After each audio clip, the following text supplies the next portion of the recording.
YouTube live that I have created. Wow. So yeah, this meeting You know, is. just the mic is good because I have two different mics, and I'm going to make sure I've got the mic settings on. Let's see. YouTube live that I have created. Wow. Oh, we're going to get that feedback. So, Okay, I've got, okay, this is mic is good because I have two different mics, and I'm going to make sure I've got the mic settings on. let's see. I'm going to Okay, mute. this is my blog mic, so this should be a little bit better. Is that better? Oh, it sounds great. Okay, yeah, that's Yeti. That was a great little kind of podcast mic. Okay, well, we have a couple of minutes, even though it shows that we are live, but I haven't hit the record button yet. Let's see. Where do I get record? Was it in when you're trying to log off at one time? I know, but I can't find the record button. It's showing live. Huh. Where do I get the record button? Oh, there it is. It's over here. I found it. You know, again, I have 3 screens open, but yeah, I did find it. Okay, and we're 2 minutes out, so hopefully this is going to. I just turned off my phone, just so I won't get interrupted, and we're good. Is the cat ready? That's the big question. Is the cat ready? Oh yeah, she's ready. I know. I am a cat person. I can't help it. But yeah, I don't post cat videos, at least. What's the address? Oh, on you go to YouTube? And Victoria Belue. Oh, okay. As Lizzie, our daughter's wanting to know. No pressure. All right, we have 1 minute and we can record, and then I will monitor the chat. Great. Yeah, I hate doing that. I think I have a placard I can share at the end if people want more information about me, but we'll see if I can get that to screen share. And then I can put it in the comments as well, all of the stuff about how to reach you and, forecast and all of that. So we'll see who tunes in. I noticed a lot of people were interested in it and were asking me questions. I sent it out to 2,800 people on my mailing list too. So. Okay, we're going to record on this computer. Okay, hello everyone. Thank you so much for joining us today. I am thoroughly delighted to have with us as our guest on Conversations with Creative Minds, Barry Rosen. He is an accomplished, world-recognized leader in financial astrology with roots in the Vedic culture dating back to 1973 and financial forecasting since 1987. He's written 5 books and teaches classes in investment astrology since 1990. He is currently interested in extending his astrology experience and education in the realms of psychological and spiritual astrology. So this is very much part of his practice as well. Of course, today we're going to be talking about financial forecasting, and he has fortucast.com, fortucast.com, where he works with financial astrology. So I am delighted, Barry, to welcome you to today's Conversations with Creative Minds. How are you? Great. Thank you, Victoria. It's so good to be here. And after working with you all these years on the magazine and writing for you, it's great to be here live with you. So, yeah, what would you like to know? Well, I am curious, Astrologic Magazine, which again, you have written for us, been very much a part of this for, I think, all of the 8 years. Oh, yes, all the 8 years, yeah.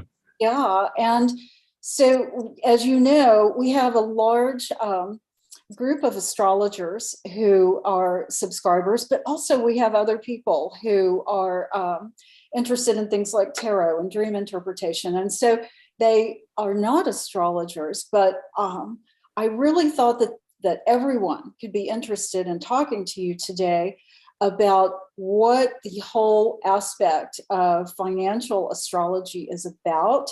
So if you wouldn't mind giving us an overview of how finances and astrology work together, how you work with them, I think that would be a great starting point. Great, thank you.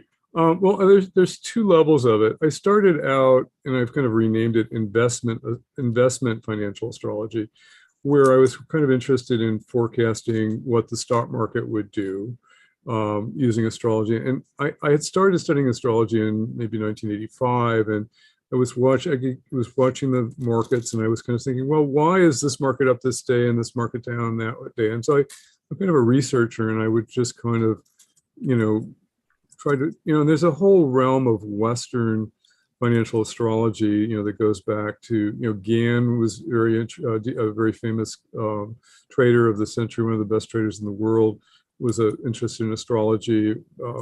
Commander Williams wrote a book on financial astrology. There's a whole history of Western financial astrology. And J.P. Pierpont Morgan had a Western astrologer, Evangeline Adams, and he said, millionaires don't use astrology, billionaires do. And he was a friend of mine, bought Evangeline Adams' astrology library when she passed away, and he was reselling a lot of her financial astrology books. So I got all these wonderful books from the 30s and 40s and 50s, they were, 20s, that, we're talking, so there's a whole kind of research realm history of it. It's quite interesting. And so people have been interested in this for a while, but they only had Western astrology, and Vedic astrology is a little bit more exact because Vedic astrology has always been better at prediction. I mean, because they have what's called the dasha system, which kind of talks about cycles. And so I started out studying, hundreds of years of the stock market and its cycles. And the US Stock Exchange was founded in May of 1792, and that chart actually still works. And you could just predict how certain periods were going to bring certain patterns. But a lot of financial astrology works because, it's emotional and psychological, and you get Saturn conjunct the moon and people get depressed and prices go down, and you get Jupiter trining Venus and everybody thinks it's wonderful and prices go up. It's not that simple, but, on some level, markets are very emotional and psychological. And, when we get these kind of buoyant periods, people are buying and people are selling, but it's, obviously it's much, much more complicated. Now, the second realm of financial astrology, which I've gone into more recently, is personal financial astrology. And people, when they heard I was a financial astrologer, they said, well, how can you make me more money? And they weren't interested in investing. They wanted to understand their personal karma. So I created a number of courses on helping people understand their charts and how their money karma was connected, and giving the energy of the money gurus and Catherine Ponder and Deepak Chopra and all these great people who had talked about the laws of money. And so I started looking for that in people's charts and then doing consultations about that. So and then I've come out with 2 books on that, which are really the manuals to my classes. So it's kind of interesting. Lately, for a while there, I started attracting a lot of gamblers into my business, and I realized that wasn't the highest realm of what I could be doing. And so I wanted to help people with their personal finances more, and just, learning to give more to charity and tithing to increase their money karma and to get rid of psychological blocks that were blocking them from being successful. So that's kind of where I've gone. But I still do both. I still have my investment newsletter. Well, that is fascinating. And so is there a direct correlation between the planets, the zodiac signs, and how you do your financial forecasting for people? Well, now you're talking about individually or for the markets? Well, both. We can take it from an individual standpoint, because I was hearing you say that you work with clients to. Right. Okay. So in terms of the markets, I mean, zodiacal signs have certain energies. The water signs tend to be more bullish: Cancer, Scorpio, Pisces, and the air signs tend to be a little bit more crazy, a little bit more wild. But it's not that simple. It's one small piece that you can look at sometimes. With people's charts, it's just really kind of looking at sometimes the second house of in their chart, and how the second house may be connected to how their family taught them about money. The second house is your ability to store money. It's actually your ability to save money, and often your family will teach you certain things about money. And so usually we don't like. The worst one is like having K2 in the second house, which is the south node, because people can't hold on to money very well, or and then obviously we like Venus and Jupiter in the second house. But Rahu in the second house, and people are kind of gambling, and their bank accounts go up and down a lot and things like that. So you can look at simple things like that, but it's, sometimes it gets more complicated. All the houses are connected to money on some level. Our first house is our intelligence, how we deal with the world. Second house is how we store money. Third house is our courage to move forth. If we don't have any courage in our life, we can't go into business and be in business for ourselves. Fourth house is property and real estate. Fifth house is investment, and sixth house is debts. And if we have Mars in the sixth house, we tend to not be very good about credit cards and accumulate a lot of debt, and that creates the ability to save money because we're paying off our credit card debt. Seventh house is business partnership. Eighth house is inheritance or money from your spouse. Ninth house is generally good luck and good fortune. 10th house is career and status. 11th house is actually not income. It's really our ability to network. We have to look for some special things for how we find our income in somebody's chart. But the 11th house is more connection with groups, and we interact. Maybe if we're a good networker with friends, we can be a good network marketer if we have the strong 11th house. And 12th house is, maybe foreign investment or expenditures and things like that. So all the houses are connected to money. Obviously astrology gets very complicated in how to judge it. Yes. And so I have heard you speak before, and I think it is worth mentioning here from that broader perspective before we zero in a little bit more. You speak of wealth in terms of money, but also the wealth that you see in your clients' charts that revolve around things like family, things other than just right. And money. Would you like to explain that? I think that's important. I mean, there is aspects of wealth, and sometimes people think money is just physical money, and people that have inherited $20 million from their family, but the rest of their life doesn't work at all. They don't work. They don't have a purpose. They may be into kind of drugs and alcohol because they don't know what to do with all that kind of inherited money, and they don't feel like they deserve it. They may not be able to fulfill their desires. So there's a lot of different aspects of wealth. One of them is, just wealth can be knowledge even, your library, well, that's an aspect of wealth. Your ability to fulfill your desires and make things happen. Some people just are magic. Everything they touch, they just create money from. And some people, like everything they touch, their business falls apart, so that's an aspect, we can see a lot of that in the third house. There's the ability to kind of work with a lot of farmers, and their storage, their ability to store their grain is wealth, because that's the ability to grow and hold on to wealth. And farmers are very wealthy in many respects. I mean, not lately because of higher prices, but food is kind of is wealth also. I always felt very wealthy personally because my dad owned a grocery store, and so whatever we wanted, I could bring home from the grocery store. So I always had this wonderful sense of wealth from that, and it was came from my family. But there, and also knowledge of our source. I mean, we're here to not just accumulate $1 million in the bank, but we're here, our spirituality is important, whether we're a good person, we're compassionate, whether we're interested in finding God. I mean, that's a form of wealth too. I think that's the highest form of wealth is, we're here to be loving and compassionate and kind and to grow in our connection with God. And that's, a very important aspect of wealth.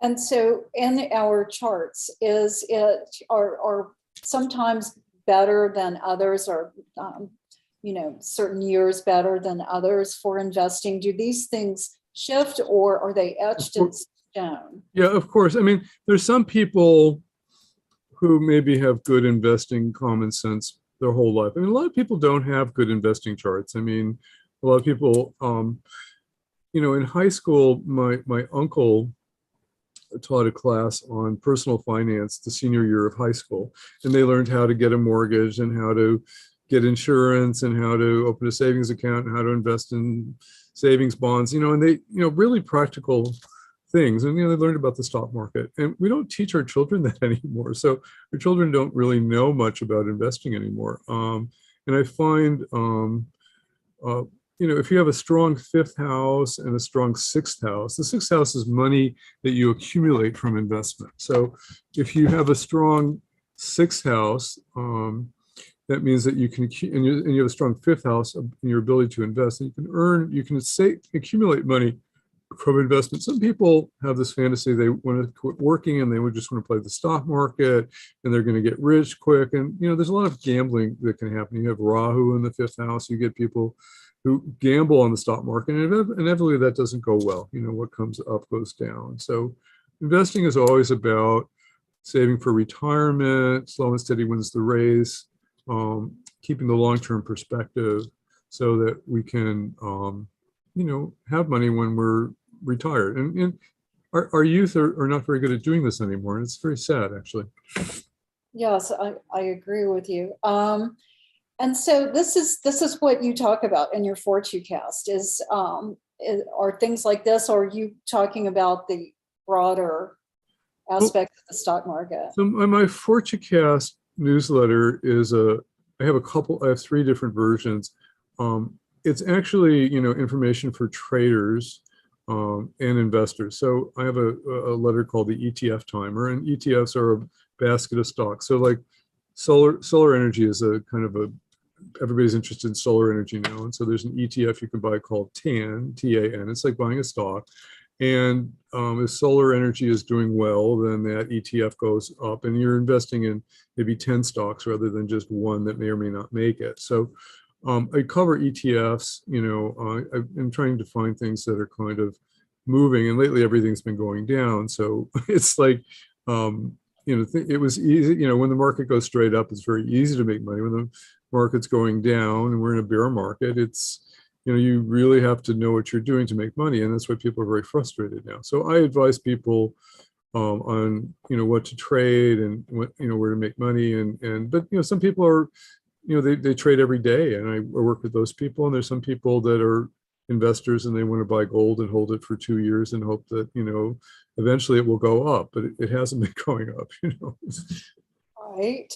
Well, and so that brings me to the question of, I know when you write for Astro Finance for Astrologic Magazine, in the current issue, the July issue, you were talking about the trends of the market. And so is this the way that the best way to approach it, rather than going on a stock by stock picking basis? Right. With the problem with one of the reasons I've never done stock by stock, I did have a newsletter for technology, stock by stock, but because I knew technology was going to fall apart for a couple of years. So I knew that you could make money buying. So I actually discontinued the letter because, unless people were willing to go short or bet on the market going down, they weren't going to make money by just buying tech stock. I find individual stocks are more difficult to deal with because you have to have an accurate starting time of a company. And sometimes the history of these companies is very complicated. They merge, they go bankrupt, and they reorganize. And sometimes getting the right chart that works is a whole kind of complex event. Sometimes it's easy with a new company, you can just, get it. But um, uh, there's as you know, there's so many stocks that it's been easier to kind of, I've actually specialized in commodities most of my life, gold and silver and grains and but within that, they're all stock indices are in that group, and treasury notes and currencies and things like that. So those are kind of broader things that I've specialized in. I can look at individual stocks and ETFs, but it takes more time astrologically. And I'm never just looking at something astrologically, because many years ago I learned that, the astrology is like the hidden knowledge that helps you see things that other people can't, but you still have to use everything you know about the markets, what the trend is, what the patterns are saying, you even have a background sense of the fundamentals. I mean, if it's important. I mean, certain things are just not going to go up because, we're in a recession, or, there's, they're just not in demand anymore and things like that. So you have to keep everything in mind. Yes, absolutely.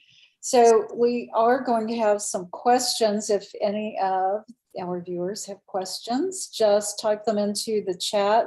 We have a couple already, but I'm curious to know, just as we launch into, here we are, here we find ourselves currently with the stock market having taken major plunge this year. We have on top of that we are emerging from this pandemic. It's kind of debatable where we are in the trajectory of the pandemic, but it feels like it's over with, at least right now, as far as the huge impact that it's had on world economies. And then we have this war that's happening, that has popped up, which has created more supply chain issues. And so 2022 has had some significant challenges. Did you see that coming into this year, and where do you think it's headed? Yeah, I mean, I've stayed on top of where the market was going. I mean, I looked at these long-term cycles, and I'd say a lot of my analysis too is kind of technical, and you look at patterns and oversold, overbought conditions and things like that. I mean, I got rid of my tech stock newsletter because I realized that tech stocks were going to be going down. I mean, when they've gone up, they went up so much for so many years. Nothing goes straight up, and when people start buying Facebook at $345, they're going to be in trouble, because it's just when you buy, unfortunately, investing is buy low and sell high, but nobody wants to buy low because it seems horrible. But that's unfortunately the psychology. But people, when you read the newspaper and somebody starts predicting, oh, Facebook's going to go to 500, and and you pay attention to that and you buy it at 345, you get killed. I mean, look what happened with Coin, which was which is the stock that and the company that handles cryptos, and the IPO came out, and it was, when it's opened at some ridiculous price, it's gone down ever since, So the bottom line is, where is the stock market going? I mean, my long-term cycle work on this, bear markets usually go 2 or 3 years. We had a bear market from 2000 to 2003, 2007 to 2009, 1987 to 1989. We also, 1980 to 1982. You can go back in history. So most of these declines, they're quick and ugly. Sometimes you get, NASDAQ fell 80% last time. When we had the dot-com bust in 2000. So, I don't see this market stopping on the downside until next October, November 2023, and so it's markets don't go straight down, but if you're looking for a buy point in the market, if we're buying low and selling high, we have to kind of wait, until the end of next year. I mean, there are always stocks that do well even in bear markets if they're in industries that, are heavily desired. And, finding those is very tricky. I mean, I have services that help me with that. But for the most part, you have to trade differently in a bear market. We've got wild inflation. Unfortunately, the inflation cycles with Jupiter and Neptune, are not over, even though temporarily we are finally getting, crude oil going down and gasoline prices going down. But this is probably, things, you have these spikes up and then you get retracements and then you get another spike up. So there's another spike up coming for oil and inflation, probably next year into 2024. And what'll happen is sometime this fall, usually when Venus is debilitated and Sun's debilitated, usually you get kind of a depression in prices, and we'll think everything is fine, and then something will happen, and war will break out again, and oil will go crazy again, and inflation will take over again, and we're in kind of we're in a very kind of crazy world at the moment. I mean, it's the mess that started with the pandemic, really goes quite a lot longer. I mean, it's not, you can see, now there are food shortages and energy shortages, and Europe is not sure they're going to be able to get through winter. And we've had Sri Lanka ousting their leader from 2005 because he created massive inflation and food shortages, and people were waiting in line for a day to buy gasoline, in Sri Lanka, and they said enough. So actually, in 4 European countries, we've had leaders ousted already. I may not, you have to read, but pay attention to the news. But Britain, we lost, Boris Johnson.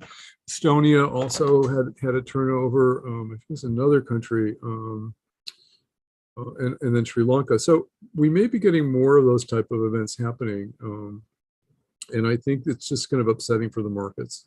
Yeah, and it was Italy. Were you thinking of Italy? Italy, yeah, right, Italy, yeah.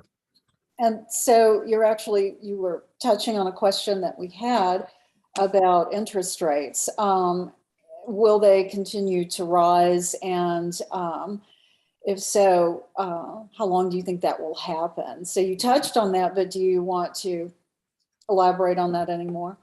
Well, yeah, interest rates, I mean, unfortunately, these inflation cycles, they're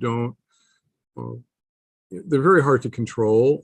One of the problems is that the world has $200 trillion of debt, and a lot of our leaders have been irresponsible for years, printing money and things like that. So, I hope the United States doesn't become another Zimbabwe, or we have a Weimar Republic where we have to take wheelbarrows of dollars to buy, some. I don't think that's going to happen. We're in a different kind of electronic age, but yeah, inflation is going to be here until 2024. And I don't know exactly, how they're going to tame it, but it's rather devastating. My sense is that the difference that we don't have to worry about Weimar Germany or those type of situations is because the government will just come in and say, okay, we'll give you we'll print some money and we'll give you a helicopter money card, and if you're a good boy, you can go to the grocery store and we'll give you this much allowance. I mean, they kind of want to control us in that way. And if they create a crisis where the financial system isn't working, then they can do that. So there's huge forces happening in the world economically and politically. A lot of leaders around the world are trying to move toward kind of authoritarian, communist, socialist, orientations, and that trend may continue until 2028. I don't know why it stops then. I know Saturn in Pisces and Saturn in Aries is going to kind of, foster more of that. And we have scarce resources, and so people have to kind of do something about it, Right. And so as we are looking, well, you touched on the whole monetary system. What is your sense? What can you see in terms of the whole structure? Cryptocurrency was discussed that this may be the future of the way, Right. a global currency. What are your thoughts? What are you seeing on this? Well, I mean, There are people, and even the United Nations kind of wants to move the world towards like one world, one government. And I don't know if that's good or not. I mean, um, you know, I mean, I do have opinions about it, but and some the world would like one monetary system, and one currency, and it would take a lot for that to happen, and actually collapsing the whole system could lead to that.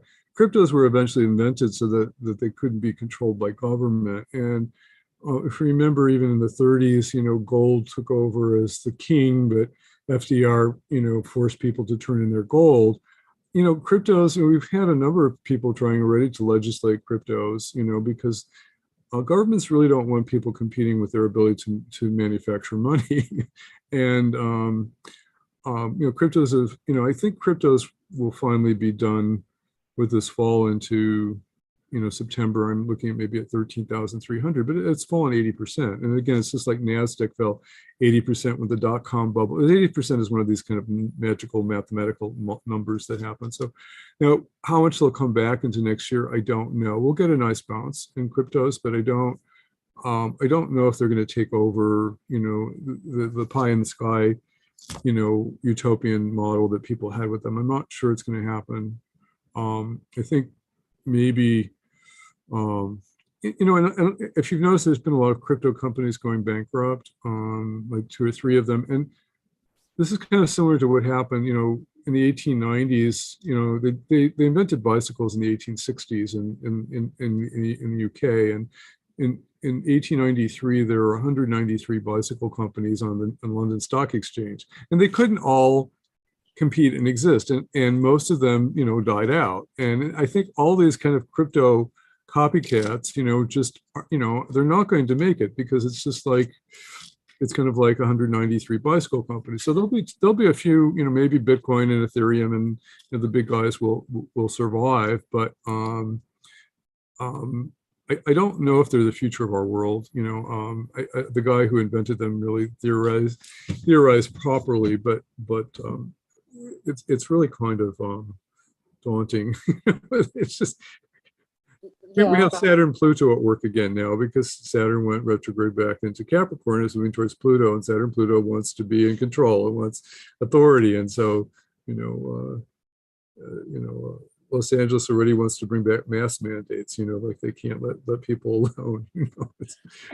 Well, I think your analogy to the bicycle companies is a good one for crypto. I think that's right on target, and we tend to repeat ourselves in history in those sorts of ways, don't we? Yeah, but there will be some money to make in cryptos again. I mean, they're currently going up a little bit, but I think this is just another blip. You get these false kind of blips, and then it goes, and then there's this final exhaustion, and then no one said, I'm giving up on cryptos, I'm never going to do them again. And that's when you buy. You see, there's this thing that's called the exhaustion psychology. It's like when I'm not going to the stock market again, it's fallen 80%, forget it, or, home, there was a time when home prices would, even in California, I had a friend who had a mansion in California in the 90s, and the collapse in real estate in the 90s, and she lost a small fortune. And but nothing goes straight up. Real estate's coming down too. I mean, it's we have bubbles, and yeah, and that's actually another question that we've had on the chat, and that is, where is the housing market, and where is it headed? Do you have any insight on that? Yeah, the thing about housing, and there is kind of this local component to it, like obviously everybody's moving to Austin, and everybody moved to Silicon Valley, and those bubbles have not burst yet. Will they? I mean, sometimes you get X factors coming in. I mean, we have an X factor, that people aren't paying attention to.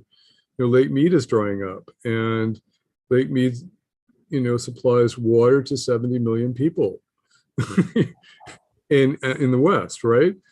Suddenly, what happens if Lake Mead dries up and the drought continues and Colorado River isn't filling it up again? Well, massive migration from all those people dependent on Lake Mead, where are they going to go? They're going to go where there's water. Real estate prices could suddenly fall apart. So it is very local.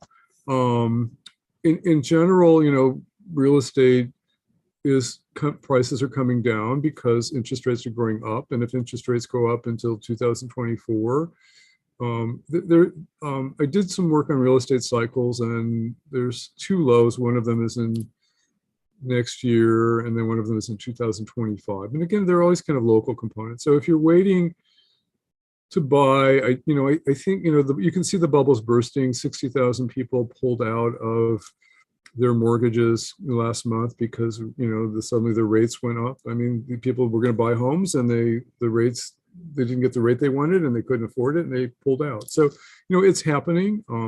I have friends who are having trouble buying houses, selling their homes now because, it's just starting to happen. So, if you're wanting to buy, wait. If you're wanting to sell and you can get good prices and you feel like you can move someplace that you want to move that's cheaper and safer, it's probably a good thing. But it's very local. You can't really. Yeah. I have to say that I live in Austin, Texas. So I know exactly what you're talking about as far as the influx of people. It's a very, cool place to live right now. Actually, it's not. It's over 100 degrees today, and has been for the past 2 months, and will be for another 2 or 3 months. But yeah, a lot of people like to come here. So I absolutely know what you're talking about there. Okay, so we have another couple of questions. One specifically about Tesla, which, is such a popular stock. But the question is, is this a good time to invest while it's down, or the SPY, long term? Do you have any thoughts about that?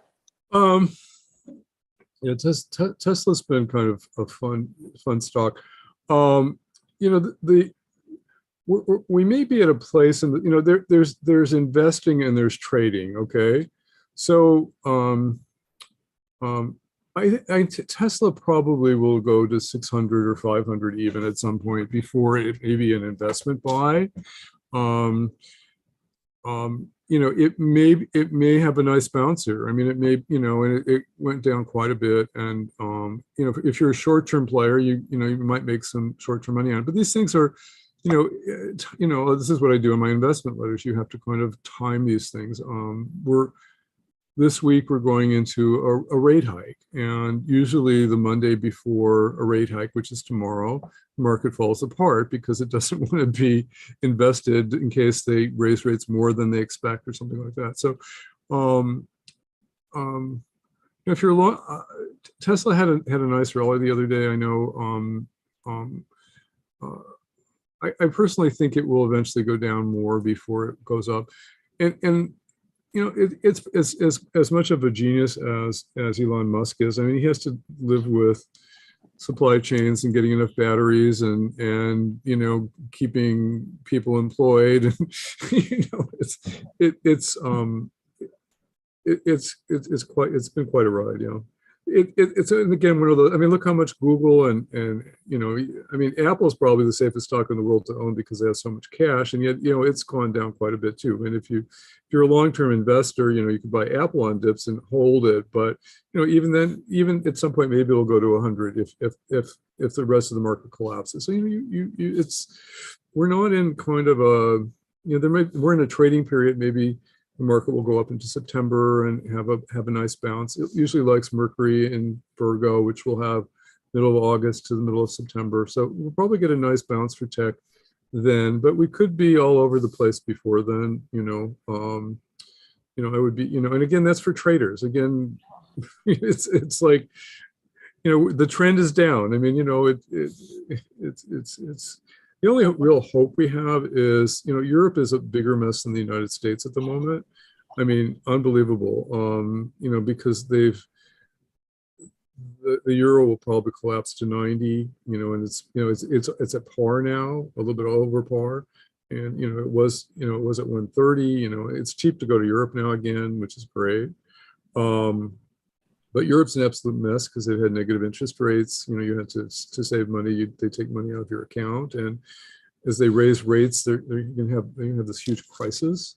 And So European money may flee to the United States and push the US stock market up. That happened in World War I and World War II. And if Russia, if NATO is stupid enough to kind of keep poking the Russian bear, and, if they go to war with them, that's a mess for Europe. And European money will flee to the US. So that's the biggest hope for the stock market recovering sooner. It's not out of the question.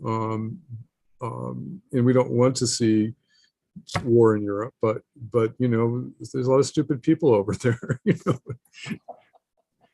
Do you have any thoughts about the SPY ETF? Anything long term with this? Yeah, I mean, I cover that in my ETF newsletter. I think, there sometimes you have to be able to go short. I mean, if you're worried about the market going down, there are vehicles there are ETFs you can buy, like SH, which means you protect your portfolio when the market's going down. There's a way to hedge.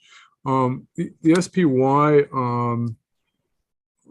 it may recover. I cover it every day in my newsletter. Let me just pull up a chart real quickly. I mean, again, it's not a good long-term investment. It's overbought at the moment. So, we have to we do have the Mars Uranus, mess coming up. Although I actually, in the past, stock market went up into Mars conjunct Uranus, and it likes Mars Rahu, actually believe it creates more like gambling energy and stuff like that. So it is possible, everybody thinks, I'm not thinking crash next week for the stock market with that event, but every day is a new puzzle piece. And we are going to get earthquakes and fires and explosions, and we've already seen what's happened in Sri Lanka, and we've lost 3 other leaders. So people are unhappy and they riot when Mars is conjunct Rahu. So it's like it depends how bad it gets in different countries. I don't know how much is that going to affect the stock market, but I'm still cautious about investing in SPY. Maybe I'm looking at August 11th, and let's see if we get a low there, and then maybe you could buy it for a month, but I don't like it into next year. Okay. Well, as you're checking that out, we have a couple of questions here about, do you see another market peak before we turn back into bear territory? Well, the only thing that I've been kind of clear about, and every day is a new puzzle piece, which is why I put out a daily newsletter. At the moment, I'm looking for a high in the middle of September, and I'm thinking we could get up to 4,100 or 4,200 on the S&P 500, and that would be about the most. Maybe NASDAQ will get up to 13,200, the NASDAQ 100. I can't rule out that markets have reacted very negatively to the interest rate. If we get a 1-point interest rate hike, and they give guidance on Wednesday saying, well, we're probably, if things don't get better, we're going to have to raise it another point in September. That's going to spook the market, and it'll fall down to, 3,600, 3,500, something like that on the S&P, and that could easily happen. So that's why the next 2 or 3 weeks are very volatile, and once that settles out, maybe there'll be a tradable buy, but it may be a short-term peak. Market generally does not like Venus in Virgo. It doesn't like Sun in Libra, and we just, the only thing going for the market is gasoline prices are going down. Oil may fall apart some more, and usually we get lows in the fall for gasoline and energy. That may. And the Biden administration wants prices to be low so that they have a better chance of getting elected. So they're going to do everything they can. Whether the stock market will decide, okay, inflation's going away. I mean, we are in a temporary deflationary period. The inflationary period's topped in June. Crude oil's, was at 130. It's gone down to 90. Lumber was at 1,700, it went to 450. Copper was at $5, it's gone down to 340. So there have been a lot of raw commodities, grains. Wheat went up on the Ukraine thing, and it's fallen apart. So there are a lot of raw materials that have come down, but when you go to the supermarket, you know, your eggs and your poultry and your your milk and you know, they have not come down. It takes a while for that to happen, and I don't think it's going to happen that easily, you know. Right. Well, as we wrap up our visit with you, which I'm so appreciative of today, taking your Sunday afternoon to visit with us. What, other than what you've already shared with us, would you like for people to know going forward? Because you spoke of next year, you even spoke of 2024. So it sounds like this shakeup is going to continue for a while. I think the rest of the decade, I mean, the most optimistic time I see for the rest of the decade is that if the stock market makes a low at the end of next year in 2023, that maybe it'll go up to the beginning of 2026. So I don't know exactly why that's going to happen. I think, again, bear markets tend to go for 2 or 3 years. So that may be the last period I think that I feel good about long-term investing and the economy. Again, I am concerned about, you know, we have dwindling resources. We have problems with food distribution and supply distribution. And there's just a lot of problems. We're a one world family now. And it's kind of like somebody has a problem and, you know, Europe has a big problem. I mean, then they stop buying in the US, you know. So it's very complicated. But I mean, I do think the US has a chance to recover to 2024, 25, 26. But then the end of the decade looks to be a mess, you know, Saturn in Pisces, Saturn in Aries, just are going to be quite difficult. And then you have the Saturn-Neptune conjunction, which is deflationary too. So it's just, you know, we've had many golden years, you know, and, you know, there are these larger cycles, you know, even for the longest time we had the World War cycle. It was due in 2019, and it came about with the pandemic, really, you know. And now we're, you know, powers that be want us to move us toward World War. So we have to kind of raise consciousness. We have to be kind and help people. We have to give to charity. And there are a lot of people that are going to need help, and we just have to do whatever we can if we have. And if we're abundant, we have to help others. That's the most important thing. Wow, what a perfect way to wrap this up. I agree. And for everyone, you need to go to fortunecast.com, fortucast.com. F-O-R-T. Yeah, FORTUCAST.com. And we'll have that down in our notes. And if you have any questions, let me know in the comments. Barry, thank you so much for visiting with us, for enlightening those of us who knew about what you do. You know, you write for us every month, Astro Finance and Astrologic magazine, which I always look forward to.